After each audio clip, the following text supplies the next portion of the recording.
Hi, and welcome to the Good Goobyes Funeral Myth-Busting Podcast. On the show, you will hear us, your hosts, Simon, a funeral director, and Tina, an independent celebrant, chat about all things funerals, death, and dying to help you navigate the planning of your good goodbye for yourself or the people in your lives.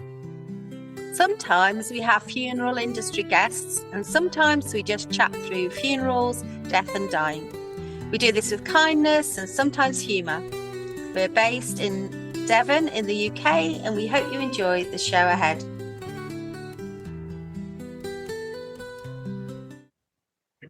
Hello, everybody. This is Tina, and you're listening to Good Goobyes. And I'm absolutely delighted to have two guests with me today. I have Sarah, who's going to introduce herself in a moment, who's a grief navigator. And I have Susan, who's a grief therapist. And the three of us are just going to gently be exploring grief, loss, and how you can get help if you need it, or recommend help if you're listening to this and thinking, oh, I know somebody who would benefit. So welcome to you both. Sarah B, can I come to you first and give you the opportunity to introduce yourself and say how you got into this work? Of course, yeah. What a pleasure to be here, and your first podcast with two guests. So let's hope it's a great experience. So yes, I call myself a grief navigator. I am a certified grief coach. But for me, it's a broader conversation around what is grief. And yes, I help individuals, but I also go into schools. I've recently done a grief webinar for an NHS trust, and I go into corporations and help them understand how to support people who are grieving. And by grieving, this is actually quite a broad term in the way that we should understand it. So, of course, we grieve when we experience the death of someone we care for. But we also experience grief when we go through a divorce, or if we're caring, with a loved one with dementia, or we're estranged from our parents or our children. There are lots of different ways in life that we experience grief. And so for me, it's this broader conversation, navigating our understanding of grief and navigating how we live alongside it, how we can actually accept it. It's not always easy. We don't have to like it, but by accepting it into our own identities and our lives, how much easier that can be to carry without the suffering. And I evolved into this. I suppose my main grief was 11 years ago when my second daughter passed away. She had a heart condition that was caught at the 20-week scan, and she passed away before I gave birth to her. And so my understanding and my approach is not just through training, but it's very much through lived experience. And I actually find it a privilege to be in this position where I can use my journey to now help others. So that's a little bit about me, and it's an absolute honour to be here and having this conversation, because I think more people should talk about these things, as people don't. So what a wonderful place to be able to do so. Oh, thank you, Sarah. And as Sarah said, this is our first three-way podcast, and also we're in different places in the UK. So Sarah is in sort of the middle of the UK, because we have some listeners from outside of the UK. So if you're picturing the map of the UK, she's in the middle. And I'm somewhere near the bottom that looks like a foot sticking out. I'm in Devon, and Susan is in Scotland. So Susan, would you like to do the same and introduce yourself, the work you do, and how you came to it? Yes, sure. And I would reiterate Sarah's words that it's really exciting to be here in a three-way conversation because to talk about grief, because it is such an unspoken subject and spoken about in hushed tones still, as if almost we're still in the age of Victorian antimacassars and stuff. If you know what an antimacassar is, and I'm still not quite sure. And I am a grief therapist, and my coming into this has a long thread in that my former working life as an Anglican parish priest took me into the support of people at many different times of their life. And I was a priest who took seriously pastoral care. So I was available for my parishioners day or night, and did go into hospitals at night and sit with people, support families, or go into their homes. So I have amassed, or it has by nature of itself created a vast experience of being with and supporting dying people, dead people, and their loved ones.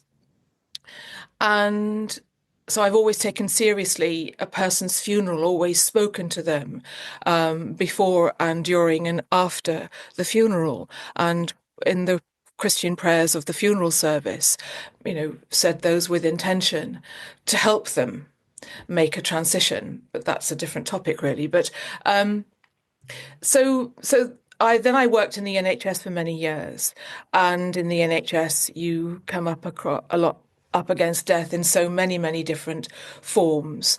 Supported lots of parents whose babies had died early in pregnancy or were stillborn, or where parents had lost their baby through sudden miscarriage. So I've got a vast experience, and I had always wanted to have what I called a healing practice.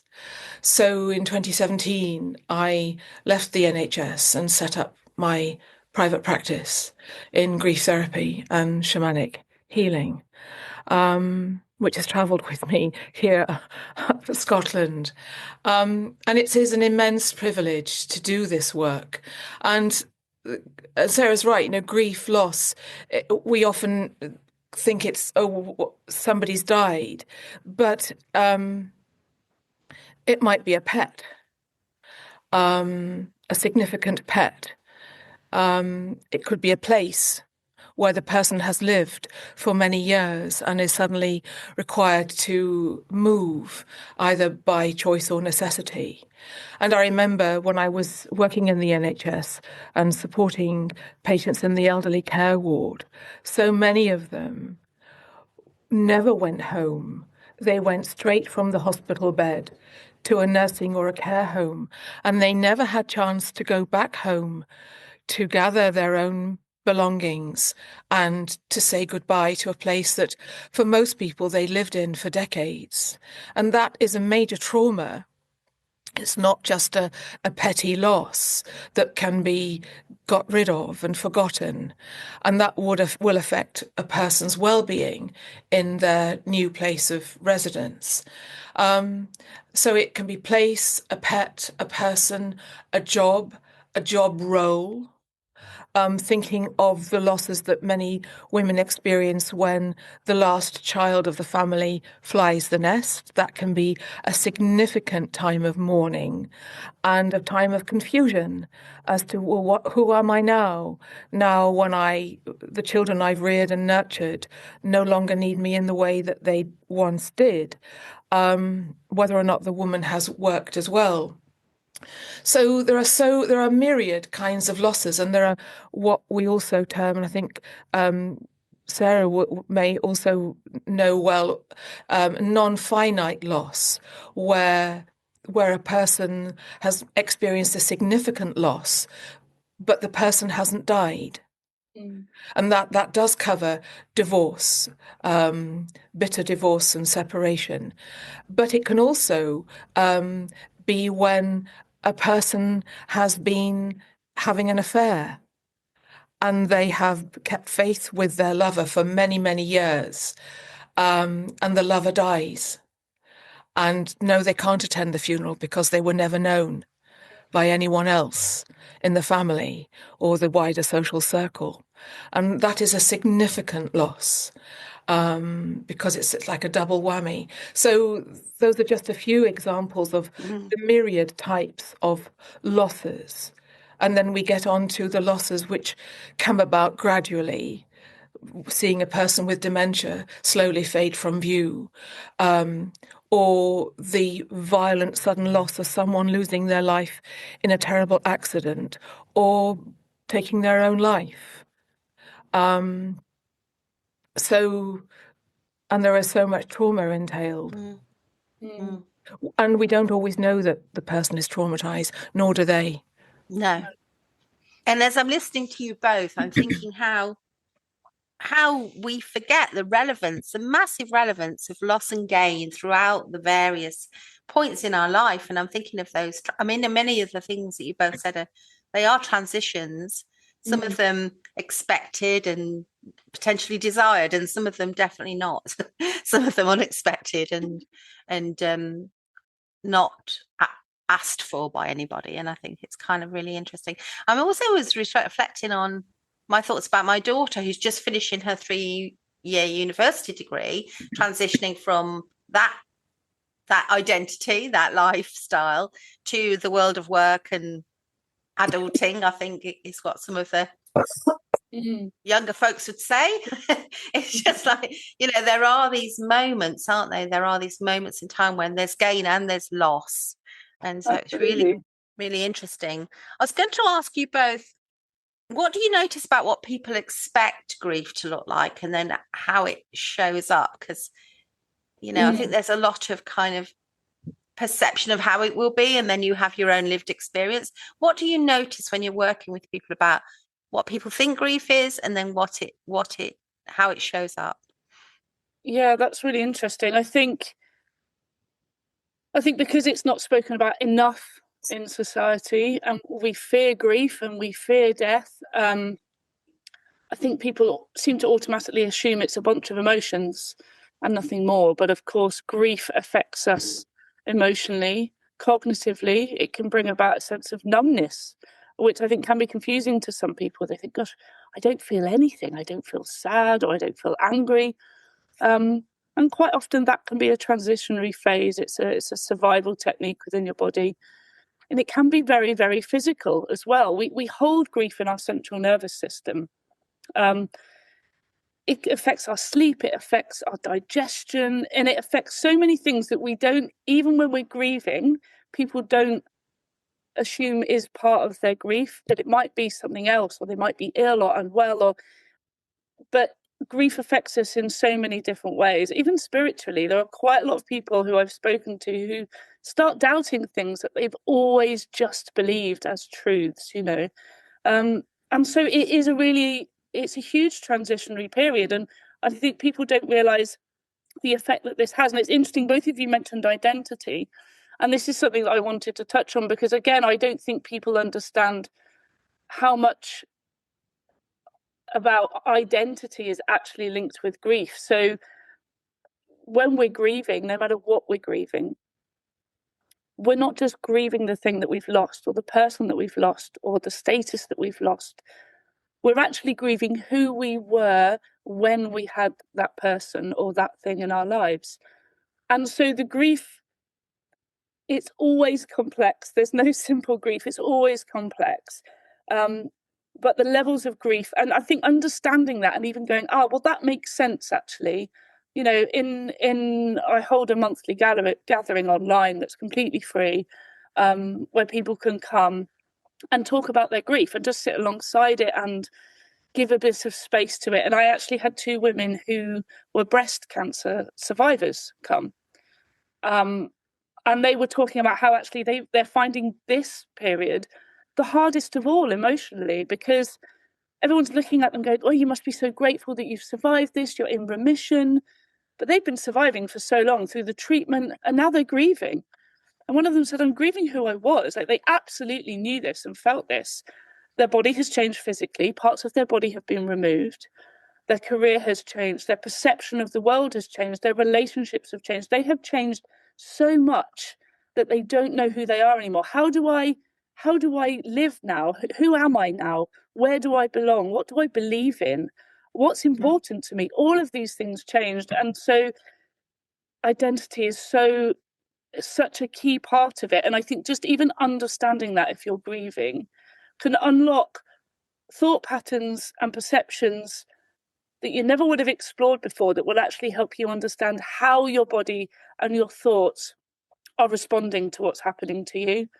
I don't know about you, Susan, but I think people think grief is is much flatter than it actually is. It affects us so deeply. And I think if put in a box and hidden, which is what society teaches us to do, it's very, very harmful. I think at best it's not helpful. At worst, it is very harmful for people to do that. Take the lid off, unpick it a bit. Yes. Because that's where you're growing strength, and that's where you're growing understanding of what you're actually capable of carrying. And also, I mean, for me, and this doesn't happen for everybody, but in so many ways, it was a doorway to another part of me that I never realized I was. You know, I've got a lot more gratitude than I ever had now, because I was able to sit with that grief and learn to live alongside it. It's changed me in positive ways. And again, this is another thing that people assume with grief, that it's all negative. It's actually not. There are positives that come from it if you're able to spend the time to process it correctly in a way that suits you, and everybody is different. I would just like to pick up on some of the things that Sarah said in terms of discovering different aspects of oneself. And, Jung in his writings and his therapy practice talked about our shadow. And you can find that a lot on social media these days. But it's the part of ourselves that remains hidden. And something like a major loss, a major bereavement, opens the door to that, because it blasts apart the divide between what and who we present and how we present ourselves to the world, and our unconscious, and our shadow side. And I have a Substack piece on which I call Thresholds, and I'm right about this very thing. I call it like the underworld, a journey into the underworld. We're suddenly flung into this frightening landscape where there are no way markers, no signposts, and it's a frightening, fearsome landscape, which represents our inner self, different aspects of our inner self. And my task in the grief therapy is to help support and facilitate the person to go into that underworld and to work and to wander through it. And I do believe very strongly, and from my own experience of significant losses in my own life, is that although, again, society teaches us to pack it up and move on very quickly, we can learn from it massively. It is here, and it contains treasures. We don't want them, we don't recognize them at first. How can we? But as we go on, as the grief evolves and unfolds, and as we learn to work with it and to live with it and allow it to live with us, within us, so we are able to see that it contains hidden treasure, which enriches us. A bit similar, I suppose, to sometimes that we hear people with significant illnesses saying, gosh, I'm so glad I was ill because it taught me such a lot. And I'm a much richer, better person for it. So grief, if you like, the experience is an invitation. But often a person will come and they might take their cue from how they've seen grieving people represented in films and TV shows. The dramatic figure of a woman collapsing on the floor when she learns the death of a partner or a child. That can happen. It does happen, but often it doesn't, because we don't know how we're going to be. But there is this sort of visual set of assumptions that, well, I'm going to be like this, and it's going to be like that, and it's a thinking process. And I've had people say to me, well, I just need to compute this. And I think, but we're not computers.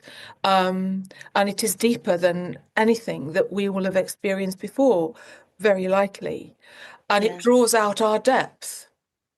And it's interesting as you're saying that, Susan, my mind is immediately going to a lady that I met recently. I'm helping her with a funeral as a celebrant. And one of my first questions when I meet with people is, have you ever organised a funeral before? Have you ever found yourself in this place? This will be completely different potentially, but have you ever? And she said, she told me this story about how she'd had a loss of a partner, and had, her phrase was, glided through it really easily. So that was her exact phrase, that she'd hit all the markers. She'd anticipated it because he'd been unwell for a long time. Friends and family had been super supportive, and it had all happened. And then wind forward 4 years, and she finds herself on holiday with friends in a beautiful Greek island, I think was where they were. And she's on a balcony, she said, and I just went to the most dreadful place. Because I stood there for a moment with the sun on my face, very happy. This just took me utterly by surprise, Tina, she said. And all of a sudden, I felt the deep loss of him, because this is what we should have been doing. This was our plans. This is everything we had anticipated for ourselves. And I realised I'd been robbed of that. And that aspect of like grieving what never will be, you know, is it really interesting, isn't it? And as I was listening to you, I was thinking, you know, there isn't really a neat little timeline. And I think that is one of the things that I notice in my work, is that people think, the general public, let's call them that, you know, that there is, you know, by 4 weeks there'll be this, and then, you know, within 6 months we should all be moving on, and then, you know, that'll be the first year when everything, you know, you miss for the first time, them not being there. And people say these things, and they say that it's such an intentionally kind and helpful way. Yes. What we probably all know is it's not on that timeline, and if such a thing did exist, it's certainly not the same for everybody. It's such a wild ride. It's like going on the world's wildest, least monitored roller coaster. Or, as I heard sometimes used with my clients, a metaphor of you're in an open boat, you have no sails, or you might have a half a rag for a sail, and you're tossed about by the great oceans, and then sometimes you're becalmed and you're sunbathing in your little open boat, but you don't know what the weather's going to be like from one day to the next, or indeed in real life lived grief experience, 1 hour to the next. And I think that, as you put it, the general public are utterly unprepared for this. And I was thinking just the other day, and I don't know why it came to me, but I think about death and grief a lot, not in any macabre way.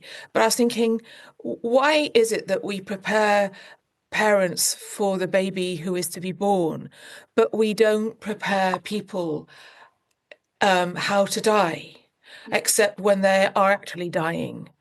And, you know, that can cover any form of dying, whether it's dying slowly or a sudden diagnosis, or somebody who's been in a terrible accident and is brought into A&E and is dying there, but is, you know, has some consciousness. How can we help and facilitate and support people to die and help loved ones to understand the dying experience, because that will help them. Yeah.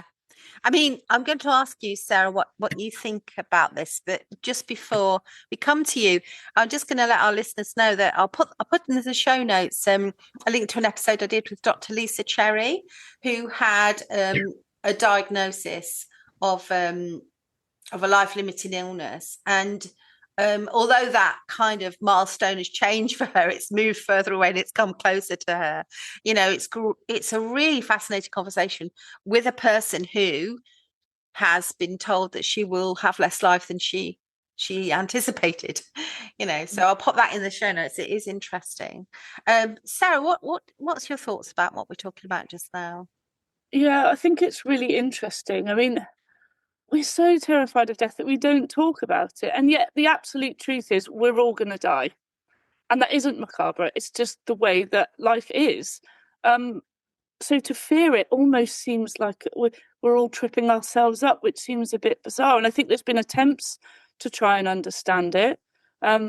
Kubler-Ross's 5 stages of grief, for instance. But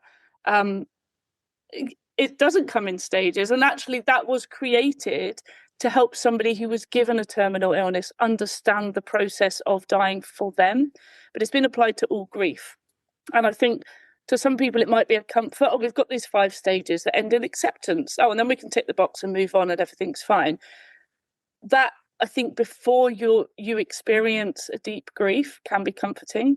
But the moment you're grieving, it's actually massively unhelpful, because suddenly you go, well, this isn't working. I'm not grieving correctly. And if I've heard this before, I'm not grieving right because this isn't happening to me. And I say, no, well, this won't happen to you. And actually, the way I like to describe it for my clients is that it's more of a spiral or a wave, and it hits you when you least expect it. Exactly as that lady said, Tina, where for 4 years she was relatively okay. I've processed this. And I've heard this before. Well, I'm not really grieving. I'm done with it. So it's been okay. It can hit you out of nowhere. But this is the way that our minds and bodies survive grief.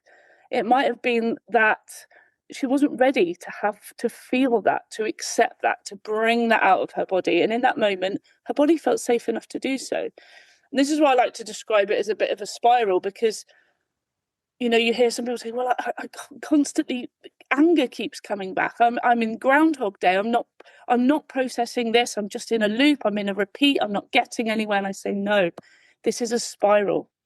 And every time you feel this one emotion, you're releasing something new that's hiding within that emotion. And actually what's happening is you're spiraling. So you're not repeating anything. And I'm making the action with my hand that nobody can see, but it's a spiral up. And that is important. That is part of the process. That is grieving. And it's not groundhog. It's not the same thing. Each time that you give space to that emotion, every time that it comes back, whatever emotion that might be, you're processing your grief. So it's not groundhog. It's actually part of the process.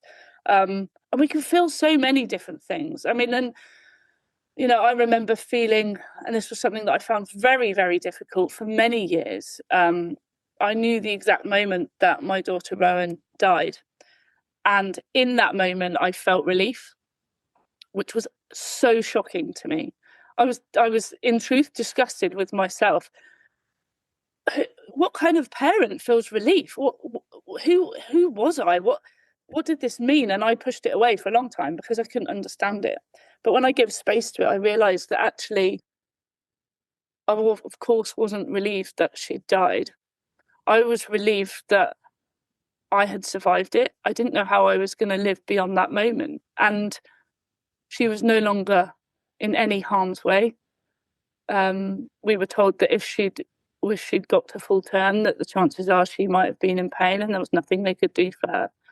So that relief wasn't relief that she'd died, but it was a very strong emotion. And when I understood it, it made sense. So then when these things come back round and revisit, we unpick it a bit more. And I think if you're able to confront the difficult emotions, the ones that surprise you, the ones that disgust you, the ones that make you feel bad, is when we release ourselves from those emotions, when we absolutely set ourselves free. And humans, we pile on the guilt and the shame and the resentment. Why am I feeling like this? I must be a bad person. I'm not grieving properly. The amount of times I said sorry, but we don't need to do this to ourselves. It's difficult enough. But if you can make space for those emotions, actually, it's a really powerful thing. You don't have to do it for a long period of time. Just as long as you can, and then bring yourself back into a safe space. But it is really important to kind of give space to those, and because that's where we grow. That's where we learn to understand quite what is happening. I'd really like to step out from what you just said, Sarah, which is so powerful, into asking both of you, in your different ways, in the different ways that you both work, how do you hold that for people? How does it work when people are working with you? What can you do to support people through those moments? I find that I work very gradually with people, so I never set a person might, how many sessions will it take? And I'll say, well, tell me the length of the piece of string. And I also say, this will take time, and we won't know for sure how long it might take until we're well into it. But I work gradually and slowly with people because I recognize that many people coming to me have experienced trauma that is relative to them, because it is a relative term. One person's trauma can be another person's walk in the park. Mm-hmm. And a grieving person needs to tell their story. And often in the early days and weeks after a funeral and after the death, the funeral is kind of the shut-off point where people think, oh, we've done that bit now, Doris, Henry, we've done that bit, so we're not going to listen so much to your story now. But a grieving person, we need to tell our story, and we need to tell it from different points in that story. And from different, if you like, different seasons, from where we are and that story then. So the telling of the story from different angles is immensely important. Now, a person can tell me their story, but they don't emote. And my canny little task, is to help them connect to their emotions. And one of what I notice, and I notice it increasingly, is that while people on social media, we talk a lot about how we're feeling, but when we're up against it, people do find it very difficult to relate to their emotional self. And so we think about it. Oh, I'm thinking this, and I say, please, just try to shut off the thinking. How are you feeling? And that can take quite some time to help the person connect the story with their emotion. And that can feel very frightening, because a person may say to me, I'm really frightened of this, because what if I'm overwhelmed? And I say, but you might not be. And if you are, we manage it. It is manageable. It's not going to drown you. And we have practical things we can do to help you, and that you can take away and do this yourself in your own time. So it's the important task, the gentle therapeutic task of enabling the person to get in touch with their emotional self, the nice emotions and the darker emotions, and especially where there's been a troubled relationship, where, again, for reasons of social etiquette, we don't like to say how the person has wounded us and how angry we are with them and what we would really like to have done with them if they hadn't died on us. So it's about moving beyond the social acceptability of certain emotions and helping the person to feel more at ease with who they are emotionally and to explore that with them. And that's a slow process, because to go at any faster pace can be frightening and can be traumatic in itself. But that's a major task of telling the story. So I'm always listening out for what a person might say, a word they might use, or their body language, their tone of voice. And I'll just come back. I noticed that you said such a word, or you said it in this way. I noticed that when you said this word, you did this. And those are little sort of openings that present themselves, through which we may make our traverse into this underworld. I love that, Susan. And I agree with everything that you've said. In fact, I think you're absolutely right. There is no journey. There is no plan. Right, well, in this session, we're going to talk about... I mean, it's led by the person who's grieving, and it's led at their own pace. And it's led in their own way. And you're absolutely right in terms of we we responded, well, I'm thinking this is how, or this is how I think I should be feeling, so this is what I'm going to say. What's the right thing to say? But it's uncovering and going deeper, and what are you actually feeling? And also, as I said earlier, grief is a physical thing. Where are you feeling this? What are you feeling? Are you feeling a physical pain because this happens? Are you feeling constriction in your throat, or tingling in your legs, or a movement suddenly that you as you're feeling into this, something that's happening physically in your body? Yes. And this is a really beautiful way to help people connect with their physicality, the grief in a physical way, because it is physical. And I think this is another doorway into being able to process this. And it can take a lot of time, because our body is trying to protect us. Our body and our perception and our mind is trying to protect us. And so what me and Susan are doing is we're asking people to break down those walls that they have created to keep themselves safe. Yes. So it's really important for both Susan and I to create safe spaces where people feel able to do this. They feel safe to do this. And you're right, Susan, in the fact when you were talking about people being so terrified of being overwhelmed, this is the release. That's almost what we're encouraging people to do in the safety of our space. They shouldn't be fearful of that. You know, we build walls to protect us, but what we don't do is assess, okay, and this is grief, but all areas of life, right? Where we go, okay, I built this wall and it protected me when I built it. Is it serving me now, or is it actually trapping me in this corner? We never do that.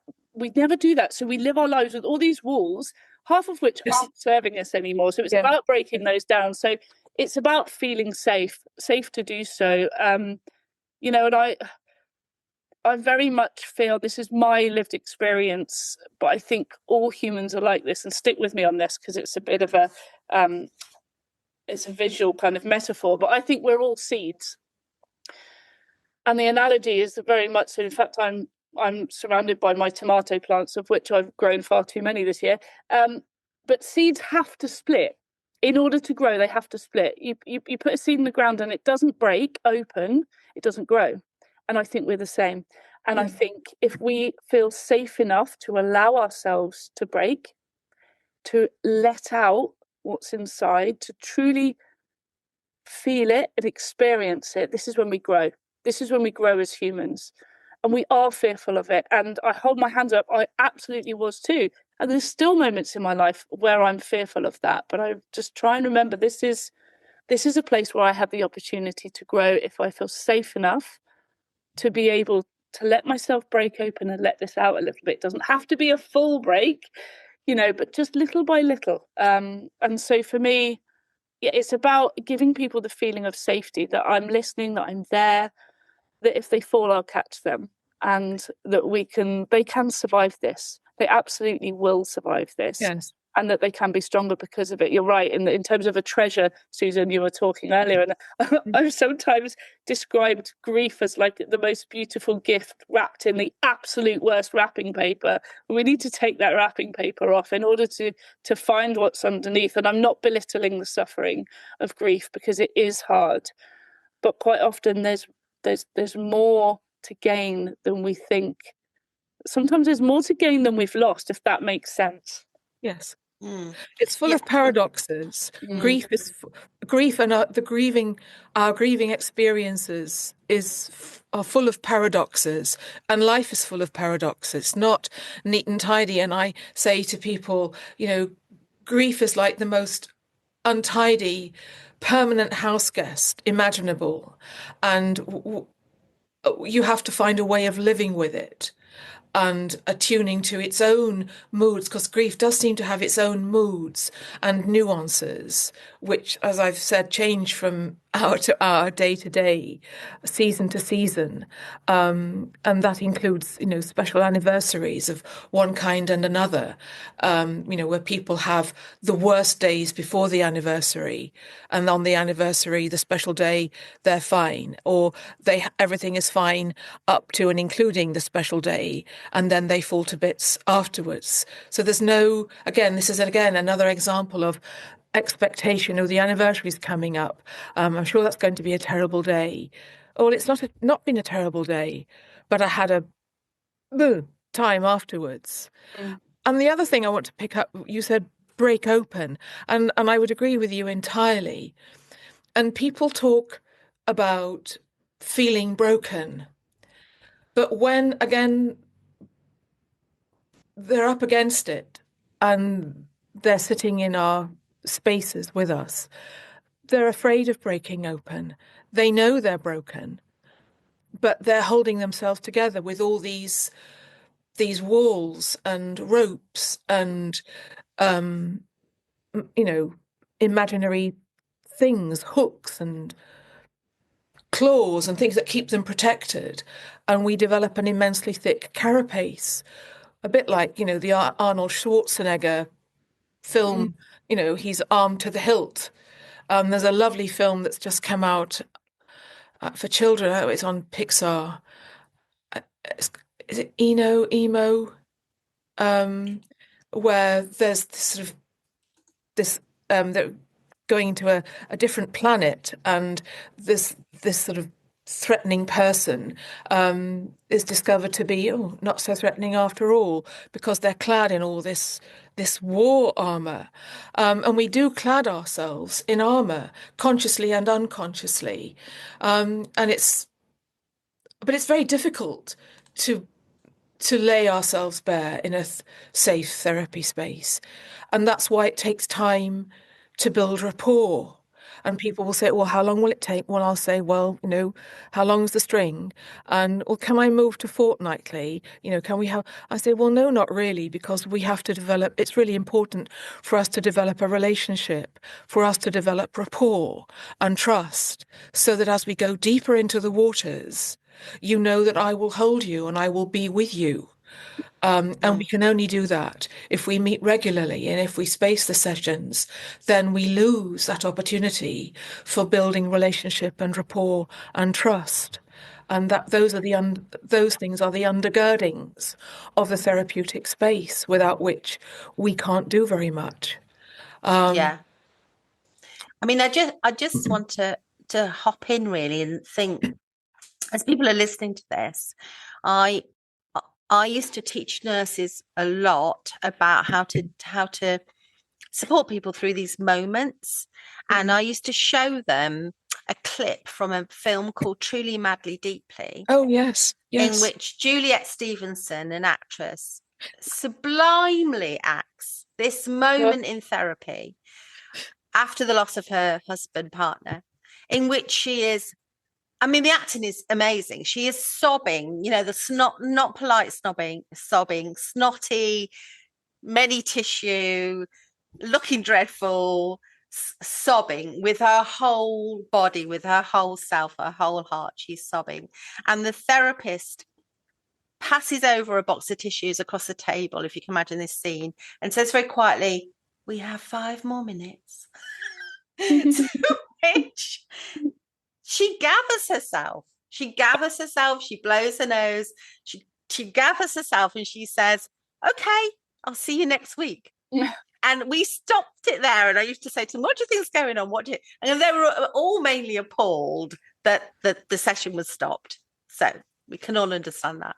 But we used to go on to discuss like the fact that someone can be in front of you and you're making a space for them to emote, and they are feeling all the feelings, and they look in that moment completely broken.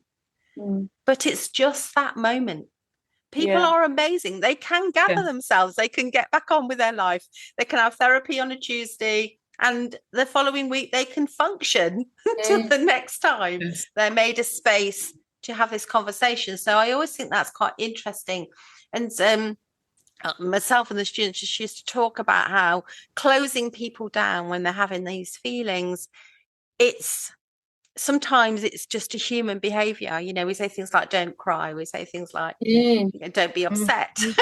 And so often by the time people get to a place when they are opening up to explore their grief and how they're experiencing it, they've been closed down so many times by folks who just don't know what to do with them. Absolutely. I think for me, it would not be obviously we can't stay in session forever, but for me it's about giving them tools to bring themselves back. It's not for me to close down that opening. Breathing techniques are a great way to enable someone to bring themselves back into a safer space. And this can be within session, or it can be the middle aisle of Tesco's, because grief bursts happen everywhere and they are unexpected, and it's like a huge salmon to the face. So it's about helping someone bring themselves back. Breathing techniques I share within my sessions are really, really amazing. Grounding techniques to bring yourself back into your body, like truly help the nervous system resettle. So for me, it's about enabling people to be able to do that for themselves. And I think what happens when you give somebody the tools to be able to bring themselves back from that overwhelm gives them a safe place and permission to put themselves there in the first place, because it's not my job to put them there. I'm there to hold them as they feel into that themselves, but to enable them and empower them to have a bit, because grief feels like a complete out of control. You're absolutely right, Susan, when you said a roller coaster, but it's a roller coaster with a few rungs missing, and it's out of control. So to help people feel like, okay, I can't control what I'm feeling, but I control when and how deep this goes, and I can bring myself back. That is such an important part of how I work with people. And you've touched on something really important there, Sarah, which is about autonomy.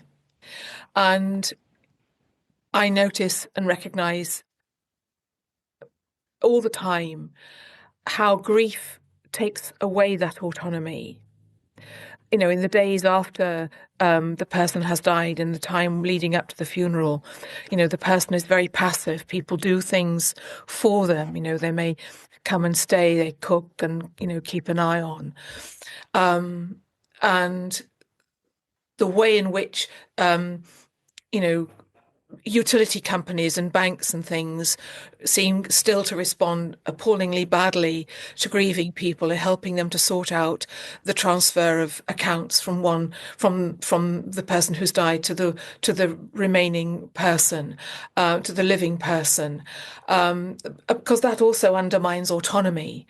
The failure to recognise that this person is both grieving and is also autonomous and able to make these arrangements and not to be challenged as to whether the person has. Or we keep sending the bills to Mr. Smith, because he's the person on the account. Well, actually, he died 6 months ago. So that's a sort of byline, but it's a terribly important area. But the grief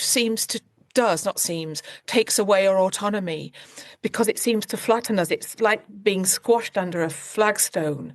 We're sort of left helpless and squirming, and it takes a while for us to push the stone off ourselves, or for someone to lift it off us, because it's, I don't feel I can do that now. And that relates to being able to go out by ourselves, to take ourselves out for our own dinner somewhere nice, or to consider a holiday or a weekend away without anyone else. But the loss of autonomy and the passivity which grief brings to us is considerable, and that links to a loss of identity, especially when we've had a long-term relationship, or a particular role we've had, and that role is no longer there. Well, who am I now? And that passivity and the loss of autonomy are also bound up with that. And again, in the space, we look at that in some detail, because again, my task is to provide my client with tools, psychological, practical tools that they can apply that will reinforce and reawaken their autonomy and their sense of autonomy. And the fact that, as Sarah said, we don't have to sort of be at the mercy of a grief wave. I love them being slapped in the face by a salmon. I mean, that, in the middle aisle of a supermarket, poof. And it is those domestic things, setting the table for two. Oh, no, it's just one. The key in the door, the supermarket shop.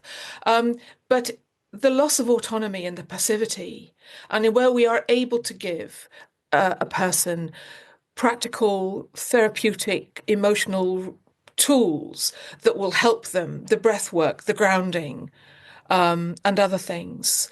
Those small, they appear to be small, but they work wonders. I'm just wondering whether this is a good moment, because we're probably coming up to the last section of our podcast, to give people the gifts of a few practical things that they can do.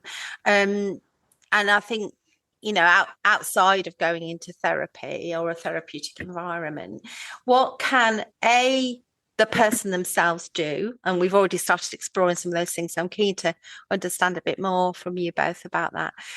But also, what can family and friends do? What would we guide them to do?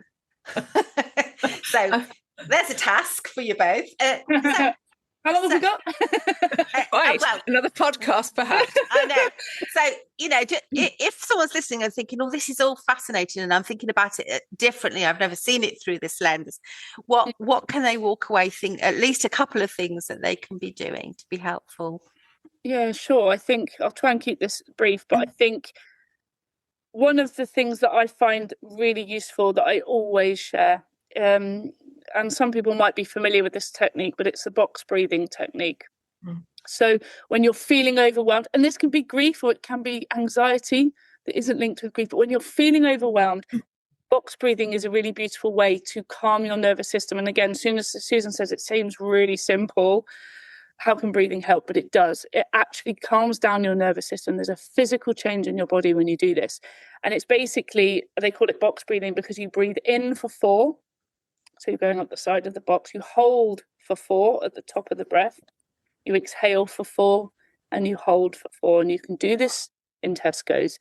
You can do this when you're watching a film, whether you're with people, whether you're on your own, whether you're walking the dog. Do it 4 or 5 times and you will start to feel a physical change within you. Everything starts to settle. It's a beautiful tool. And I think that would be my main one to share here. And I think in terms of, if you're listening to this and you're trying to support someone who's grieving and you're feeling a little bit lost, my main thing would be to say, it's not your job to fix this. There's nothing to fix. Grief isn't an illness. It's not a problem to solve. And I would say this is what we want to do when someone we love is in so much pain through grief. We want to take it away. Absolutely. I feel that too. But we can't. And it's not your job to. What you need to do most of all is just make space. Try not to give platitudes or advice, but just make space. Make space to listen. To sit in silence can be the most powerful thing you can offer someone, because again, what you're offering them there is not a fix. It's not a, well, have you tried this, or some empty platitude that we give because we care but they don't help. You're actually giving them safety when you're able to sit next to them. And it's not easy. It's not easy to be that person who will sit and just let them cry, let them speak. But it makes such a difference, because you're giving them that solid ground that they can't create for themselves. So try not to fix it because you can't, but just give them that space. Let them know that they're able to share that emotion with you, and that there's no sense of them burdening you or that you're going to give them some advice, but just creating that space is a really beautiful, and it's just, it's more powerful than people think. I once was with a nurse and we were talking about our work, but she was also talking about a friend who'd recently had a loss. Mm-hmm. And she said that what she'd done is she'd gone around there to be with her. And I love that phrase in itself, just to be with her. And she said she found it really hard just sitting in this quietness.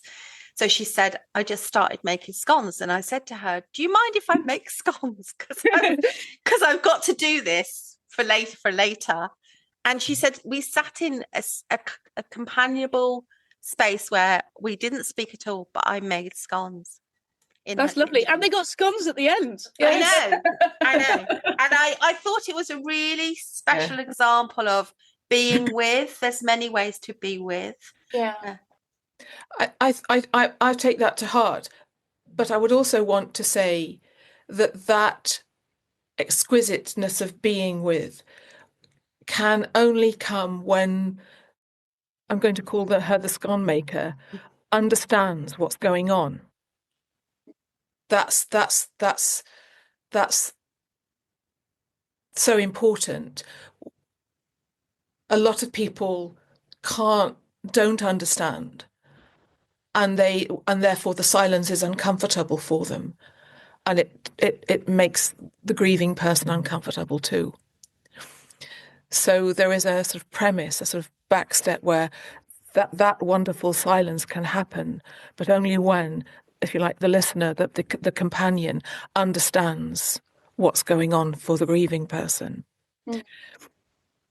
At least to some extent.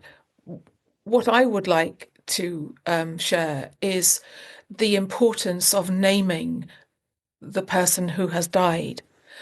And I have come across this. So some time ago, I supported a client whose little child died very unexpectedly. And every birthday, every Christmas, there were birthday cards, Christmas cards with the child's name. And the cards the family sent out at Christmas included the child's name. And a lady I supported quite some time ago was very distressed because she said, people no longer talk about my husband. And I said, well, have you mentioned this to your friends? She said, no. And I said, well, what if you were to say, it would be really helpful, please don't stop talking about James, or let's call him James. Please don't stop talking about James just because you think I'm going to be upset and because he's not here. For me, he's here. So please talk about him. And in the long months that following after a funeral, and we've talked a bit about, how everything seems to shut down after the funeral. But in the long months after the funeral, into the first year and the second year, it is so important to talk about the person who has died. Because so many of my clients say, well, it's sort of, we've passed the second or the third anniversary now, and people no longer talk about Jim or Elizabeth. And that makes me really sad, and I wish they would. It's as if they've never been, but they have. They were close friends with this person. So it's crucially important to name the person. Yeah, I couldn't agree more. I think it's like this thought that they've been forgotten already. Absolutely, yes. It is heartbreaking. And I remember saying the same. I mean, every time I talk about grief, I use my daughter's name, Rowan, and it's not a big fanfare, but it's lovely to say her name out loud and for people to know what her name was. And I still get friends who might be walking and they'll see a Rowan tree and they'll just send me a picture, and it's beautiful. And yes, it might be emotional, and in the beginning, yes, it was sadness. And do you know what those tears are now is I'm grateful. They're tears of joy, because it's like, wow, they've thought of my daughter, and that's a beautiful thing. You won't remind someone that the person that they loved has died because they haven't forgotten. What you're doing is you're showing them that you remembered they existed at all. Yes. That's the beauty in it. I completely agree, Susan. Yeah. And also, that also ties in with something else I just feel it's important to mention, is that grief can often make us feel invisible. That where we've had a long-term relationship, it's a bit like someone who's retired from a job after 50 years and they're no longer the head controller of whatever. And they lose their identity, and people don't know who they are, and they don't know who they are. They're no longer, Ms. McWilliams, who is head of operations or whatever. But the same when we're grieving someone who has died, and when we've had a long-term relationship with that person, whatever that relationship might have been, the we is no longer there. It is in the heart and the mind of the grieving person, but not in the perception of those around. And we can feel really invisible because people no longer name the person. So that's a chunk of our life that's gone. Woof. So the invisibility can be extremely painful, because again that ties into our sense of purpose and our sense of identity, and people remembering. And it's not that it's going to make us upset. And if it does, that's okay. And people often say, I don't mind being upset. I would far rather you talk to me. How are you feeling? Let's share this together. Let's not just be awkward about it. Let's name the person and name what this is, which is grieving, which is natural. Yeah. I think we could talk for a very, very long time about I was this just thinking the same, and we got all day. I mean, we've spoken about so much, and yet there's so much to talk about. I know. It is such an open-ended, amazing thing to talk about. So I think all three of us would encourage you listeners to talk with friends and family and each other about grief, about loss, about how you feel, and to be in networks and places that support you through your own personal journeys. It's been such an honour actually to sit with you both, Susan and Sarah, and discuss this together. And everything that we've said we'll support through the show notes by, sharing things with you and places you can go and follow-up conversations you can have with Sarah and Susan as a couple of people who inhabit this world of dealing with grief and loss. So thank you both. It's been an absolute pleasure. It's been super. Thank you both very much. Thank you. And thank you everyone for joining us here at Good Goodbyes. Thanks for listening to Good Goodbyes. We hope you found it helpful and informative. Please do leave us feedback, other topic suggestions, and subscribe for a regular listen and like and share if it all helps the show. We're always interested to know what topics you like us to talk about, so do reach out to us if you have any ideas. If any topic leaves you thinking you need additional help or support, please do seek out professional advice. Take care and be kind to one another.